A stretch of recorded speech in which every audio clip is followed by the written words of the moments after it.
Hello दोस्तों, welcome to Dhakad science classes. मैं जगदीश धाकड़ फिर से आपके सामने नई टेस्ट सीरीज के साथ में हाजिर हूँ। साथियों, ये टेस्ट सीरीज हमारी REET, CTET, MP TET, UP TET, all शिक्षक भर्ती एंड थर्ड ग्रेड एग्जाम के लिए बहुत महत्वपूर्ण होने वाली है। साथियों, ध्यान देना, ये जो टेस्ट सीरीज है ये पिछली परीक्षाओं में आई हुए प्रश्न ही है इसमें, और कुछ प्रश्न अब संभावित हैं, ऐसे प्रश्न हैं। तो साथियों, मैं वापस वही बात बताने वाला हूँ कि मैं 10% तो आपको सोल्व कराऊंगा और कुल कितने हो जाएंगे, 40% हो जाएंगे। तो आइए साथियों, सोल्व करते हैं। साथियों, एक बार मैं फिर बता दूं आपको कि अभी तक आपने हमारे चैनल को सब्सक्राइब नहीं किया तो प्लीज़ सब्सक्राइब कर ले, और वीडियो को लाइक कर दे और अपने दोस्तों के साथ शेयर अवश्य करें साथियों। तो साथियों, स्टार्ट करते हैं। आज का पहला प्रश्न जो है वो ये है। देखो, पहला प्रश्न बहुत इंपॉर्टेंट है साथियों, गांठ बांध लेना, बहुत इंपॉर्टेंट प्रश्न है आज का पहला प्रश्न। साथियों, पहला प्रश्न क्या है, देखो पहला प्रश्न ये है कि जीवन का अनोखा काल किससे कहा गया है। पहला ऑप्शन है हमारे पास किशोरावस्था, बाल्यावस्था, प्रौढ़ावस्था, शिशुअवस्था। साथियों, जल्दी से कमेंट करके बताइए इसका सही आंसर क्या होगा। तो साथियों, इसका सही और सही करेक्ट आंसर होगा बाल्यावस्था को। साथियों, बाल्यावस्था को, अब आपके मन में ये प्रश्न आ रहा होगा कि जीवन का अनोखा काल बाल्यावस्था को किस मनोवैज्ञानिक ने कहा। तो साथियों, ध्यान देना, जीवन का अनोखा काल, जीवन का जो अनोखा काल है ना, ये कहा था कोल ब्रूस ने। किसने कहा था साथियों? कोल कोल ब्रूस नामक मनोवैज्ञानिक। कोल, ये ब्रूस लिखा मैंने, हमारा जो ब्रूस आता है ना, वही वाला ब्रूस। तो साथियों, ध्यान देना, जीवन का अनोखा काल बाल्यावस्था को कोल ब्रूस मनोवैज्ञानिक ने कहा था। अब आपके मन में और प्रश्न आ रहा होगा कि किशोरावस्था को क्या कहते हैं। तो साथियों, ध्यान देना, किशोरावस्था को संघर्ष व तूफानों की अवस्था कहते हैं। संघर्ष और तूफान की अवस्था किसने कहा था? स्टैनली वोल ने कहा था। अब आपके मन में फिर से प्रश्न आ रहा होगा, तो फिर शेषवावस्था को क्या बोलेंगे। साथियों, ध्यान देना, शेषवावस्था को भावी जीवन के आधार से भावी जीवन की आधारशिला तो हमारे फ्राइड साहब ने बताया था, और वैलेंटाइन डे ने ध्यान से सुनना चाहती हूँ, वैलेंटाइन डे ने शेषवावस्था को क्या कहा था? आदर्श काल कहा था। और वैलेंटाइन डे का वाटसन जो है साथियों, वाटसन नामक मनोवैज्ञानिक ने शेषवावस्था के बारे में कहा था कि तीव्र मानसिक विकास की अवस्था होती है, यानी कि अधिगम की तीव्र वाली अवस्था होती है। साथियों, अगले प्रश्न की ओर चलता हूँ मैं। अगला प्रश्न आपके सामने पेश है साथियों, अगला प्रश्न आपके सामने पेश हो चुका है साथियों। ये प्रश्न क्या कहना चाहते हैं, देखो, किसने कहा है बाल्यावस्था वह समय है जब व्यक्ति के आधारभूत दृष्टिकोणों, मूल्यों और आदर्शों का बहुत सीमा तक निर्माण हो जाता है। साथियों, ध्यान देना, ये बहुत इंपॉर्टेंट प्रश्न है। ऐसे प्रश्न किसने कहा था, ये अक्सर आते रहते हैं परीक्षा में। ऐसे के ऐसे वापस उठ के आते, कोई चेंज नहीं होता। ऐसे के ऐसा प्रश्न पूरा क्या होगा साथियों, वापस उठ के आ जाएगा, किसी प्रकार का कोई चेंज नहीं। तो इस प्रश्न को आप अच्छे से याद कर लेना। तो साथियों, किसने कहा था ये कि देखो किसके बारे में, बाल्यावस्था वह समय है जब व्यक्ति आधारभूत दृष्टिकोण, मूल्य, आदर्शों का बहुत सीमा तक निर्माण कर लेता है। तो साथियों, पहला ऑप्शन जो हमारे पास में है स्ट्रेंग कोल्सनिक, ये किर्क पेट्रिक, और ये लास्ट का ऑप्शन जो है ब्लेयर जॉन सिम्पसन। साथियों, करेक्ट आंसर क्या होगा, मेरे को जल्दी से कमेंट करके बताइए। तो इसका करेक्ट आंसर होगा ऑप्शन नंबर 4। क्या है? ब्लेयर, जोन्स और सिम्पसन ने, इन्होंने ये बात कही थी कि बाल्यावस्था वह समय है जब व्यक्ति के आधारभूत दृष्टिकोण, मूल्यों और आदर्शों का बहुत सीमा तक निर्माण होता है। साथ में बात किसने कही थी? तो ये बात कही थी ब्लेयर, जोन्स और सिम्पसन ने। अगला प्रश्न आपके सामने पेश है साथियों। अगला प्रश्न भी वापस इसी प्रकार इम्पोर्टेंट ही है। अगला प्रश्न देखो हमसे क्या करना चाहता है। अगला प्रश्न हमसे ये कहना चाहता है साथियों, शारीरिक विकास की गति किस अवस्था में न्यूनतम होती है। साथियों, इसका करेक्ट आंसर आप कमेंट करके बताओगे मेरे को। सिंपल प्रश्न ये है, और ऐसे प्रश्न अक्सर पूछे जाते हैं भ्रूणावस्था में, किशोरावस्था में, शेषवावस्था में, बाल्यावस्था में। तो साथियों, करेक्ट आंसर क्या होगा इसका, जल्दी से कमेंट करके बताइए मुझे। साथियों, इसका करेक्ट आंसर आप खुद समझना, जब बालक शेषवावस्था में होता है ना, तो इतना सा होता है और इतना तुरंत इतना बड़ा हो जाता है शेषवावस्था के अंदर अंदर ही। फिर जब शेषवावस्था जो बाल्यावस्था में आता है ना साथियों, तो इतना का इतना ही रहता है, इतना का इतना ही रहता है। यानी कि वो 5-6 वर्ष से लेकर 11 वर्ष तक साथियों, 11 वर्ष तक लगभग थोड़ा सा बढ़ता है। तो इसका मतलब ध्यान देना कि शारीरिक विकास की गति जो है ना बाल्यावस्था में न्यूनतम हो जाती है, शारीरिक विकास के। और आप खुद देखते भी होंगे, जब हम छठी क्लास में पढ़ने चले जाते हैं ना, छठी से लेकर 9वीं क्लास तक जाते हैं ना साथियों, तब तक तो हम नहीं बढ़ते हैं। लेकिन जैसे 9वीं क्लास में 10वीं में आए, तो फिर इतनी लंबाई और हमारी शारीरिक वृद्धि बहुत तीव्र होती है साथियों। तो इसका करेक्ट आंसर क्या हो जाएगा? बाल्यावस्था। तो साथियों ध्यान देना, शारीरिक विकास की गति बाल्यावस्था में न्यूनतम होती है। शारीरिक विकास की गति बाल्यावस्था में न्यूनतम होती है। साथियों अगला प्रश्न आपके सामने मैं पेश कर अगला प्रश्न साथियों आपके सामने मैं पेश करता हूँ। अगला प्रश्न आपके सामने पेश है साथियों। ये भी बहुत अच्छा प्रश्न है साथियों, ध्यान देना। ऐसे प्रश्न ये तो मतलब स्टूडेंट को बहुत कंफ्यूज करते रहता है साथियों। पहले देखो प्रश्न क्या है।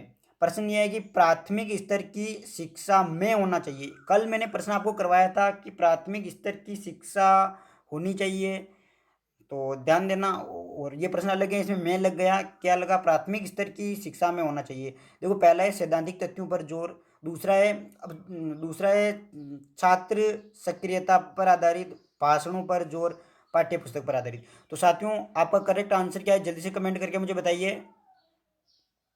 कमेंट करके बताइए साथियों जल्दी से मुझे। तो साथियों आप खुद सोचो, प्राथमिक स्तर की बात हो रही, प्राथमिक स्तर का मतलब क्या हुआ साथियों? पहली से कक्षा 1 से कक्षा 5 तक। अब आप कक्षा 1 से 5 तक के बच्चों को बताओ सिद्धांत है, सिद्धांत देने बता रहे हो कि ये उत्प्लावन बल के कारण वस्तुएं पानी के ऊपर तैरती है, गुरुत्वाकर्षण का सार्वत्रिक नियम ये होता है। बताओ साथियों ऐसे पढ़ाने लग जाओ तो क्या बच्चा पढ़ेगा? क्या बिल्कुल नहीं पढ़ेगा।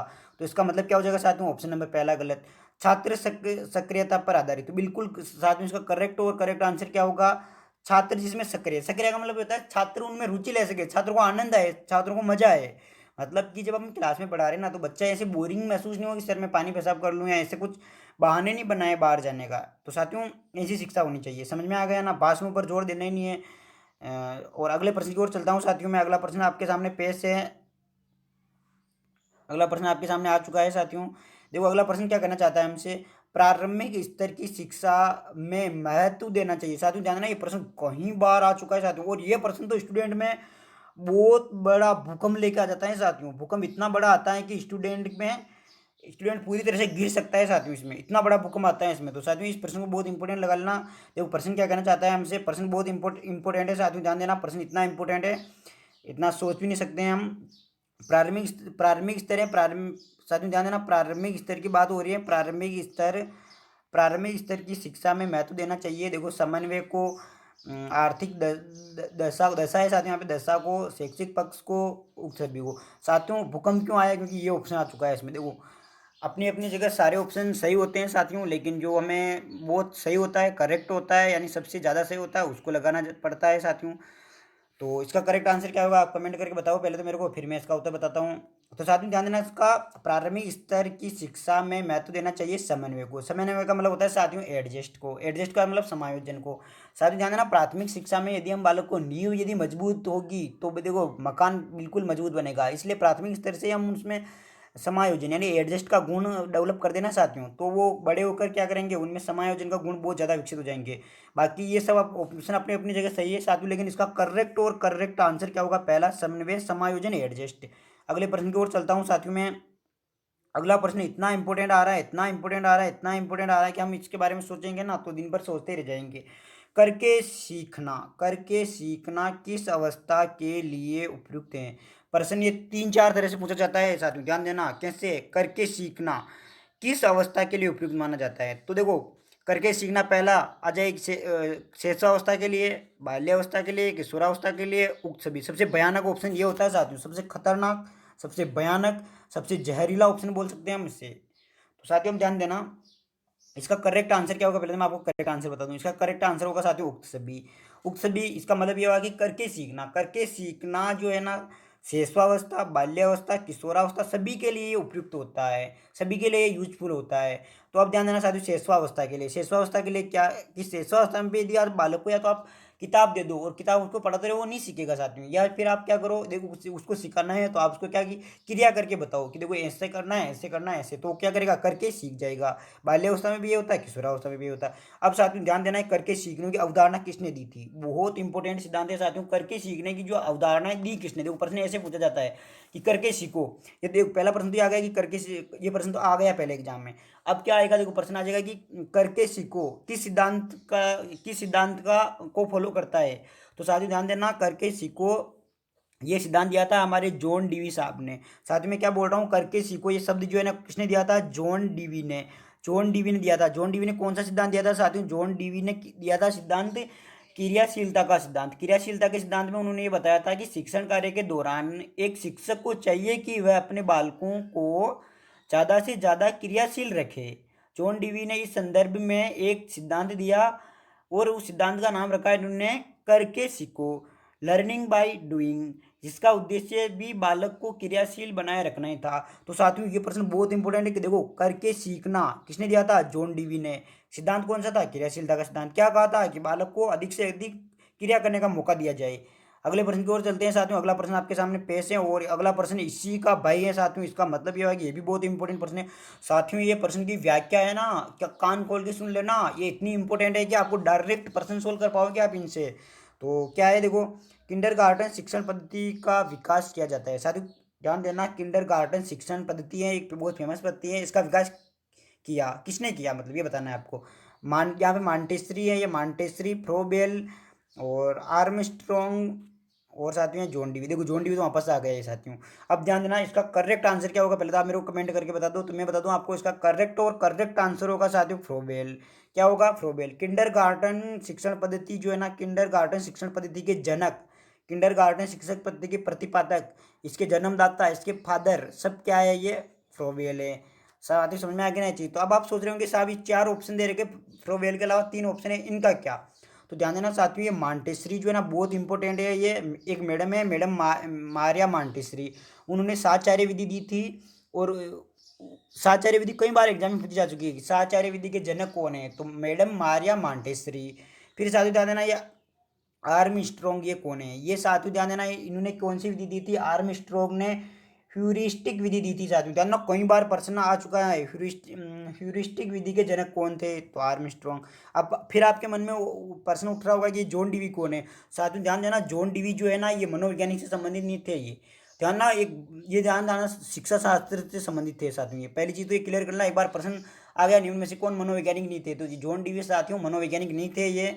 तो अब ध्यान देना साथियों, जॉन डीवी जो है ना, जॉन डीवी ने ये बात कही थी, इन्होंने क्रियाशीलता का सिद्धांत दिया था और क्रियाशीलता के सिद्धांत में इन्होंने ये बताया था कि बालक को अधिक से अधिक सक्रिय रखने के लिए उसे करके सीखो, लर्निंग बाय डूइंग का सिद्धांत इन्होंने दिया था साथियों।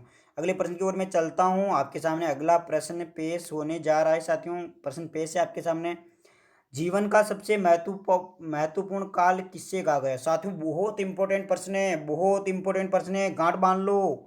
बहुत ही very very very very important प्रश्न है। जीवन का सबसे महत्वपूर्ण काल किससे कहा गया है? देखो आप इससे भी ऑप्शन में लगाने वाला शेषवावस्था को भी लगाएगा, बाल्यावस्था को भी लगाएगा, किशोरावस्था को भी लगाएगा, प्रौढ़ावस्था को भी लगाएगा। बताओ इसमें से कौन सा महत्वपूर्ण काल नहीं है? क्या किशोरावस्था में हमारे में बहुत सारे परिवर्तन नहीं होते? तो अधिकांश बच्चे किशोरावस्था को लगाने का प्रयास करेंगे। प्रौढ़ावस्था में भी बहुत सारे होते हैं, शेषवावस्था में, मतलब चारों ऑप्शन इसके अपनी अपनी जगह सही है साथियों। तो आप जल्दी से मेरे को बता दो कि इसका करेक्ट आंसर क्या होगा साथियों। इसका पहले तो मैं आपको करेक्ट आंसर बता दूं, जीवन का सबसे महत्वपूर्ण काल शेषवावस्था को माना जाता है साथियों। क्यों माना जाता है शेषवावस्था को? देखो श्रीमती गुड एनएफ ने क्या बात कही थी? श्रीमती गुड एनएफ ने शेषवावस्था के बारे में ये कहा था, शेषवावस्था के बारे में उन्होंने कहा था कि शेषवावस्था की आयु में, यानी कि 3 वर्ष की आयु तक बालक में 50% बुद्धि का भाग विकसित हो जाता है, मतलब 50% मानसिक भाग उसका विकास हो जाता है। सोचो साथियों, 60 साल की उम्र होती है जिसमें 3 साल में हम 50% बुद्धि का विकास कर लेते हैं। फिर ध्यान देना साथियों, फिर आगे शेषवावस्था के बारे में लिखा। शेषवावस्था के बारे में हमारे फ्राइड साहब हैं, उन्होंने ये बात बताई, सिगमंड फ्राइड ने, उन्होंने ये बात कही कि साहब शेषवावस्था जो होती है ये भावी जीवन की आधारशिला होती है साथियों। समझ में आया ना चीज़? फिर एक और मनोवैज्ञानिक है जिन्होंने वाटसन है, वाटसन ने साहब ये बात कही कि वाटसन जो है इन्होंने ये बात कही कि शेषवावस्था जो होती है ना, वाटसन ने क्या बात कही साथियों ध्यान देना, वाटसन ने ये बात कही थी कि शेषवावस्था जो है ये तीव्र तीव्र मानसिक विकास की अवस्था है। क्या कही थी साथियों ने? तीव्र मानसिक विकास की अवस्था है।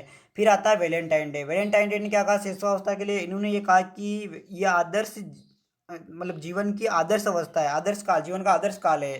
साथियों ध्यान देना, बाल्यावस्था के बारे में कोल ब्रुश ने क्या कहा था? बाल्यावस्था के बारे में कोल ब्रुश ने कहा था कि, साधु ध्यान देना, क्या कहा था इन्होंने कोल ब्रूस ने कि ये अनोखा काल है जीवन का। और किशोरावस्था के बारे में स्टैनली वॉल ने क्या कहा था? स्टैनली वॉल ने ये कहा था कि तूफानों एवं संघर्ष की अवस्था है। और प्रौढ़ावस्था के बारे में कोई कुछ नहीं बोलेगा क्योंकि ये तो कमाई की अवस्था है, इसमें व्यवसाय ढूंढेगा आदमी और कुछ नहीं करेगा साथियों। अगले प्रश्न की ओर चलता हूँ साथियों, बहुत इंपॉर्टेंट प्रश्न वापस आपके सामने आ चुका है साथियों। ये तो मतलब गांठ बांध लेना रीट वालों, सीटेट वालों और रीट वालों, इसकी तो आप गांठ बांध लेना। 20वीं सदी को बालकों की सदी किस मनोवैज्ञानिक ने कहा था? इतना इंपॉर्टेंट प्रश्न है कि इसमें तो अगर ये प्रश्न आ गया ना, जिसने सही कर दिया वो समझ लो मनोविज्ञान आराम से पढ़ रहा है। तो देखो पहला ऑप्शन किसी का सही हो तो बताओ, दूसरा ऑप्शन, तीसरा, चौथा। तो साथियों ध्यान देना, इसका करेक्ट आंसर होगा चौथा, क्रो एंड क्रो ने। साथियों ध्यान देना, क्रो एंड क्रो ने 20वीं सदी को बालक बालक की बालकों की सदी का, एक और बता दूं साथियों में, 20वीं सदी को बालकों की सदी किसने कहा था? तो क्रो एंड क्रो ने। साथियों ध्यान, एक प्रश्न हो रहे हैं, 20वीं सदी का चमकता सितारा किसे कहा गया? देखो एक प्रश्न अलग अलग है, दोनों प्रश्न। 20वीं सदी को बालकों की सदी तो क्रो एंड क्रो ने कहा, 20वीं सदी का चमकता सितारा जेबी वाटसन को कहा गया। साथियों 20वीं सदी का चमकता सितारा जेबी वाटसन को कहा गया। आपके सामने अगला और आज का लास्ट और एक फाइनल प्रश्न आपके सामने पेश है साथियों। प्रश्न क्या कह रहा है देखो, शेषवावस्था को सीखने का आदर्श काल, शेषवावस्था को सीखने का आदर्श काल किसने कहा था? अभी अगर कोई मेरा इस लेक्चर को ध्यान से सुन रहा है ना, तो मैंने आगे बताया था, अभी जस्ट पीछे मैंने बताया था, किसने कहा था साथियों? क्रो एंड क्रो ने, एडलर ने, वाटसन ने और वेलेंटाइन ने। तो साथियों ध्यान रखना, इसका करेक्ट आंसर क्या होगा? आप जल्दी से कमेंट करके मुझे बताइए। तो इसका करेक्ट आंसर होगा साथियों वेलेंटाइन डे ने। मैंने बताया ना कि शेषवावस्था को सीखने का आदर्श काल किसने कहा था? वेलेंटाइन डे ने। तो साथियों ये आज के 10% थे, 10% की व्याख्या की। यदि आपको व्याख्या अच्छी लगी हो तो आप वीडियो को लाइक करें और साथियों चैनल को सब्सक्राइब करें और अपने दोस्तों के साथ शेयर करें। साथियों इस बात को आप अच्छे से समझ जाना, यदि आप किसी का अच्छा सोचोगे ना तो आपका अच्छा होगा। ये तो मैं बता दूं आपको, आज जो इतने कंपटीशन में आज सक्सेस नहीं हो रहे ना, देखो पढ़ने से सक्सेस होते हैं ये बात गलत नहीं है, लेकिन साथियों ध्यान देना दूसरे कारण भी बहुत महत्वपूर्ण होते हैं। तो आप क्या करोगे साथियों, ईमानदारी से इस चैनल को क्या करोगे, सब्सक्राइब करोगे और वीडियो को लाइक करोगे और अपने दोस्तों के साथ शेयर करोगे। मिलते हैं नेक्स्ट वीडियो में नई प्रश्नों के साथ में। साथियों वीडियो अच्छा लगा तो वीडियो को लाइक करना और साथियों ऐसे पढ़ते रहना, आगे बढ़ते रहना। अपनी ज़िंदगी में आप बहुत ऊंचे ऊंचे मंजिल पर पहुंचो, ऊंची से ऊंची मंजिल आप प्राप्त करो। मैं तो भगवान से ये प्रार्थना करता हूँ और भगवान से मैं यही प्रार्थना करता हूँ कि भगवान जो भी रीट की तैयारी कर रहे हैं उनको आप इसी वर्ष क्या करो, सरकारी नौकरी लगा दो। तो साथियों धन्यवाद, मिलते हैं नेक्स्ट वीडियो में।